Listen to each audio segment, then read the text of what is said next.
যদি KFC style chicken popcorn বাড়িতে খুব সহজে বানানো যায় তাহলে কেমন হয়?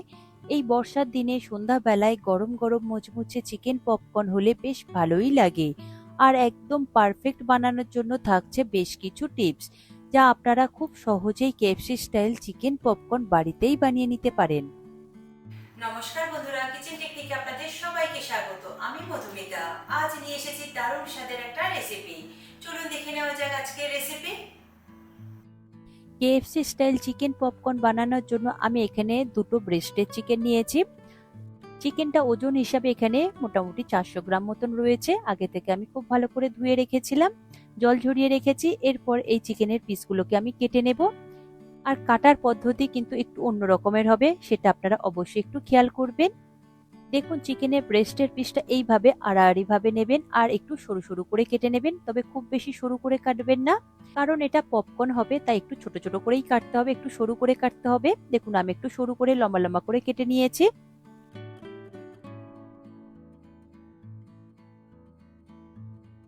দেখুন, একটা ব্রেস্টের পিস আমার কাটা হয়ে গিয়েছে, লম্বা লম্বা করে আমার কাটা হয়ে গিয়েছে।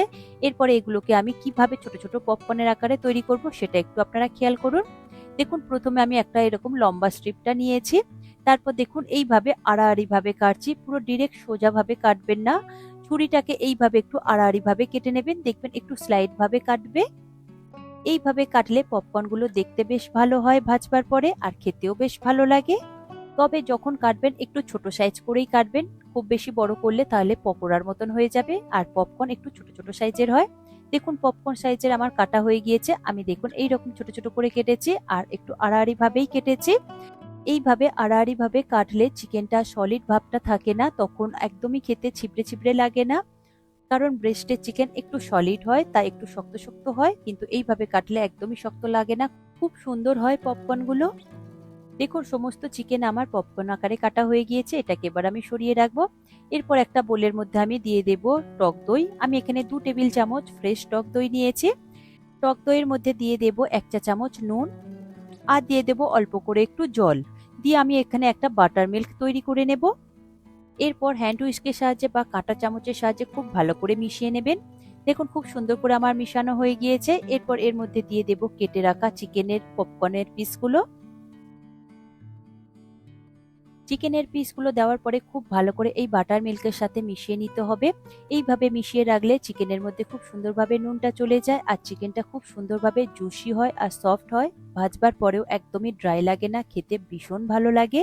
আপনারা এটা 30 মিনিট মতন এইভাবে রেখে দেবেন, তাহলে খুব সুন্দর সফট হবে, জুসি হবে। আর পপকর্নগুলো মুখে দিলে একদম মিলিয়ে যাবে, কোনো রকম সলিড ভাব থাকবে না। এই ছোট ছোট টিপসগুলো অবশ্যই আপনারা ফলো করবেন, তাহলে কিন্তু একদম পারফেক্ট দোকানের মতন হবে। এটাকে এবার আমি সরিয়ে রাখলাম। এরপর একটা মশলা রেডি করে নেব। একটা মিক্সিং জারের মধ্যে দিয়ে দেব বড় চামচের 1 চামচ কাশ্মীরি লঙ্কার গুঁড়ো, আর দিয়ে দেব বড় চামচের 1 চামচ ঝাল লাল লঙ্কার গুঁড়ো, দেব 1 চা চামচ ব্ল্যাক সল্ট বা বিট লবণ,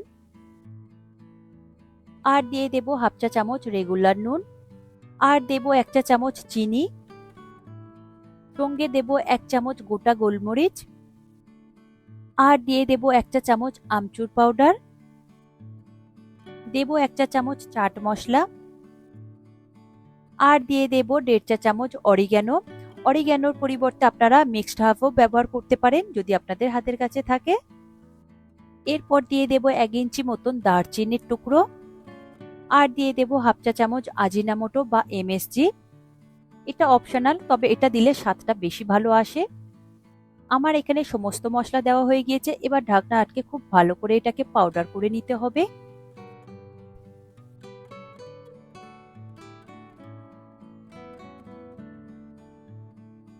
দেখুন, মিক্সিং জারের মধ্যে দিয়ে খুব সুন্দর করে আমি পাউডার করে নিয়েছি। আপনাদের খুলে দেখিয়ে দেবো যে কতটা সুন্দর পাউডার হয়েছে। এই মশলাটা এবার আমি চিকেন পপকর্নে ইউজ করব। কখন কোথায় ইউজ করতে হবে সেটা আমি আপনাদের দেখিয়ে দেব। দেখুন, মশলাটার কালারটা যেমন সুন্দর এসেছে, আর ফ্লেভারটা কিন্তু দারুণ সুন্দর আসবে চিকেন পপকর্নের। এই মশলাটা কতটা পরিমাণে ব্যবহার করলে পারফেক্ট একদম রেস্টুরেন্টের মতন স্বাদ আসবে সেটা আমি আপনাদের এই ভিডিওর মাধ্যমে দেখিয়ে দেব। এরপর চিকেন পপকর্নে সেকেন্ড ম্যারিনেশনটা করে নেব। তার জন্য একটা বোল নিয়েছি, তার মধ্যে দিয়ে দেব 1 টেবিল চামচ রসুন বাটা, আর দিয়ে দেব 1 টেবিল চামচ আদা বাটা, দিয়ে দেব 2 থেকে 3 টেবিল চামচ সাদা তেল, আর দিয়ে দেব দুটো ডিম।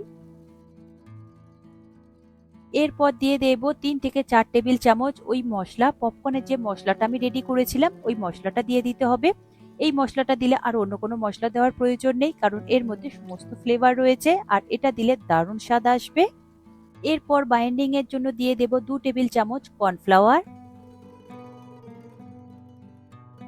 কর্নফ্লাওয়ার দেওয়ার পর একটা হ্যান্ড উইস্কের সাহায্যে খুব ভালো করে এটাকে মিশিয়ে নিতে হবে। তবে আপনারা চাইলে এটা কাঁটা চামচ দিয়েও মিশিয়ে নিতে পারেন কিংবা হাত দিয়েও মিশিয়ে নিতে পারেন।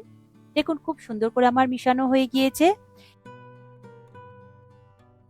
দেখুন সেকেন্ড ম্যারিনেশনের মশলাটা আমার রেডি হয়ে গিয়েছে।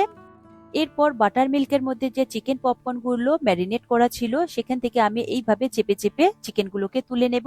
এক্সট্রা বাটার মিল্কটাকে এইভাবে ঝরিয়ে নেবেন, তা না হলে ওই মশলার মধ্যে দিলে খুব বেশি পাতলা হয়ে যাবে, মশলাটা তাহলে চিকেনের গায়ে কোট হবে না খুব ভালো করে।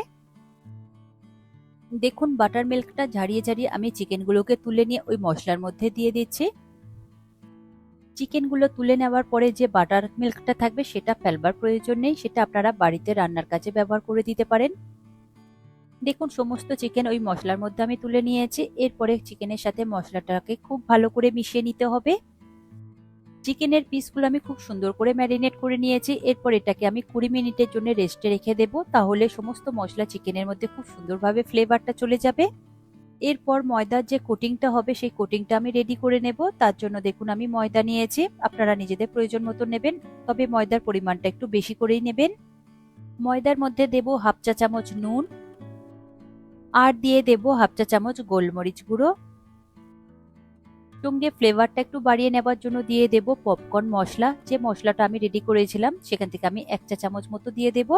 দিয়ে খুব ভালো করে এটাকে মিশিয়ে নিতে হবে। দেখুন শুকনো উপকরণ খুব সুন্দর করে মিশানো হয়ে গিয়েছে, এটাকে এবার আমি সরিয়ে রাখবো। এরপর চিকেন পপকর্ন যে সেকেন্ড ম্যারিনেশনটা করেছিলাম সেটা এবার দেখে নেব। দেখুন 20 মিনিট ম্যারিনেট করা হয়ে গিয়েছে। এরপর চিকেনের একটা করে আমি টুকরো নেব আর এক্সট্রা মশলাটা এইভাবে একটু করে ঝাড়িয়ে নেবেন। এরপর ওই চিকেনের টুকরোটা ওই ময়দার মধ্যে দিয়ে দেবেন, তবে একটু ফাঁকা ফাঁকা করে দেবেন যাতে একটার সাথে আরেকটা না লেগে যায়, তাহলে একটার সাথে একটা লেগে গেলে ময়দাটা দিয়ে মাখাতে গেলে তখন এই উপরে যে লেয়ারটা রয়েছে মশলা সেটা উঠে যাবে। দেখুন বেশ কয়েকটা টুকরো আমি একটু ফাঁকা ফাঁকা করে নিয়েছি, তারপর খুব ভালো করে ময়দা দিয়ে কোট করে নেব। এটা ফার্স্ট কোট করছে, আমি সেকেন্ড কোটও করব, সেটাও আমি আপনাদের দেখিয়ে দেব। দেখুন খুব সুন্দর করে ময়দার কোটটা আমি করে নিচ্ছি। দেখুন কোট করা হয়ে গিয়েছে, ময়দার ফার্স্ট লেয়ারের কোটিংটা হয়ে গিয়েছে। এরপরে আমি সেকেন্ড কোটিংটা কিভাবে করতে হবে সেটা আমি আপনাদের দেখিয়ে দেব। দেখুন একটা স্টেনারের মধ্যে এই চিকেনের পিসগুলোকে নিয়ে নেব। এই স্টেনারের উপরে নিলে এক্সট্রা ময়দাগুলো এইভাবে ঝরে যাবে। এরপরে এই চিকেনের টুকরোগুলো আমি আইস ওয়াটারের মধ্যে ডুবিয়ে নেব। দেখুন একটা বড় বোলের মধ্যে বেশ আইস ওয়াটার নিয়েছি অনেকটা পরিমাণে। তারপর আইস ওয়াটারের মধ্যে এই স্টেনারটাকে এইভাবে ডুবিয়ে দেব, দিয়ে 3 থেকে 4 সেকেন্ডের জন্য ডুবিয়ে রাখবেন, তারপর সঙ্গে সঙ্গে তুলে নেবেন। বেশি সময় ধরে একদমই রাখবেন না, 3 থেকে 4 সেকেন্ডের জন্যই রাখবেন। তারপর এক্সট্রা জলটা ঝরে গেলে ওই চিকেনের পিসগুলোকে ওই ময়দার মধ্যে আবারও একবার কোট করে নিতে হবে। তারপরে খুব ভালো করে চেপে চেপে কোট করবেন, তাহলে দেখবেন খুব সুন্দরভাবে ময়দার কোটিংটা হয়ে যাবে, একদম পারফেক্ট কেএফসি স্টাইল হয়ে যাবে। দেখবেন চিকেনের পাশ থেকে খুব সুন্দর ঝুড়ি ঝুড়ি লেয়ার তৈরি হবে। দেখুন কত সুন্দরভাবে তৈরি হয়েছে, একদম রেডি হয়ে গিয়েছে। বাকিগুলো আপনারা এইভাবেই তৈরি করে নেবেন। আইস ওয়াটারে ডোবানোর ফলে এই লেয়ারটা তৈরি হয়েছে। আপনারা চাইলে আইস ওয়াটারে না ডুবিয়ে করতে পারেন, তাহলে লেয়ারটা এত সুন্দর আসবে না। দেখুন রেডি হয়ে গিয়েছে। এরপরে সাথে সাথে আমি এটাকে ভেজে নেব, তবে একটা স্টেনারের মধ্যে একটু রেখে একটু হালকা করে ঝাড়িয়ে নেবেন, তাহলে এক্সট্রা ময়দাটা বেরিয়ে যাবে। তা না হলে কিন্তু তেলে ভাজবার সময় এই এক্সট্রা ময়দাটা তেলের মধ্যে গেলে তেলটা খুব তাড়াতাড়ি কালো হয়ে যাবে। পরে এই চিকেন পপকর্নগুলো ভাজবার জন্য একটা কড়াই নিয়েছি, তাতে আমি দিয়ে দেব প্রয়োজন মতন সাদা তেল, কারণ এটা ডিপ ফ্রাই হবে তাই তেলের পরিমাণটা অবশ্যই আপনারা একটু বেশি করে দেবেন। তেল হাই ফ্লেমে খুব ভালো করে গরম করে নেবেন, তারপর গ্যাসের ফ্লেমটাকে লোতে করে দেবেন। এরপর দেখুন একটা ঝাঁঝরির মধ্যে আমি চিকেনের এই পপকর্নগুলো নিয়েছি, তারপর এক্সট্রা ময়দাটাকে এইভাবে ঝাড়িয়ে নিয়েছিলাম, তারপর একটা একটা করে আমি ওই গরম তেলের মধ্যে দিয়ে দেব। গ্যাসের ফ্লেমটাকে লো ফ্লেমে দিয়ে এটাকে ভেজে নিতে হবে। হাইতে দিয়ে যদি করেন তাহলে উপর থেকে কালারটা তাড়াতাড়ি চলে আসবে আর ভিতর থেকে চিকেনটা কাঁচা রয়ে যাবে। তেলের মধ্যে চিকেনের পিসগুলো দেওয়ার পরে মাঝের মধ্যে একটু নাড়াচাড়া করে খুব সুন্দর করে ভেজে নেবেন। এটা একটু গোল্ডেন কালার করে ভাজবেন, লাল লাল করে ভাজবেন না, কারণ রেখে দিলে একটু কালারটা ডার্ক হয়ে আসবে। দেখুন চিকেন পপকর্ন আমার ভাজা হয়ে গিয়েছে প্রথম ব্যাচের, সেটা আমি ঝাঁঝরির সাহায্যে তুলে নিয়ে আপনাদের দেখিয়ে দিচ্ছি। দেখুন ভাজবার পরে লেয়ারগুলো কত সুন্দরভাবে পারফেক্ট ভাবে একদম বোঝা যাচ্ছে। বাকি চিকেন পপকর্নগুলো একই রকম পদ্ধতিতে তৈরি করে নেবেন আর ভেজে নেবেন।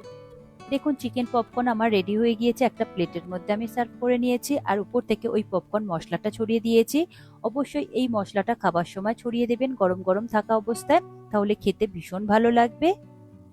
দেখুন চিকেন পপকর্নগুলো কত সুন্দর পারফেক্ট তৈরি হয়েছে আর কতটা সুন্দর লেয়ার তৈরি হয়েছে, একদম দোকানের মতন, রেস্টুরেন্টে যেমন পাওয়া যায়।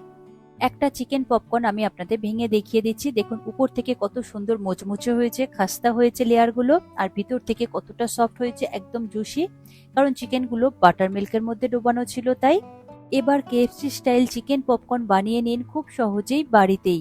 প্রতিটা স্টেপ আর প্রতিটা মেজারমেন্ট অবশ্যই ফলো করবেন আপনারা, তাহলে দেখবেন একদম পারফেক্ট তৈরি হবে রেস্টুরেন্টের মতন চিকেন পপকর্ন। এই রেসিপিটি আপনাদের কেমন লাগলো কমেন্টে অবশ্যই জানাবেন, আর যদি ভালো লেগে থাকে তাহলে লাইক শেয়ার করবার অনুরোধ রইল। সাথে এই রকম সব নিত্য নতুন রেসিপি পাওয়ার জন্য কিচেন টেকনিককে সাবস্ক্রাইব করে রাখবেন।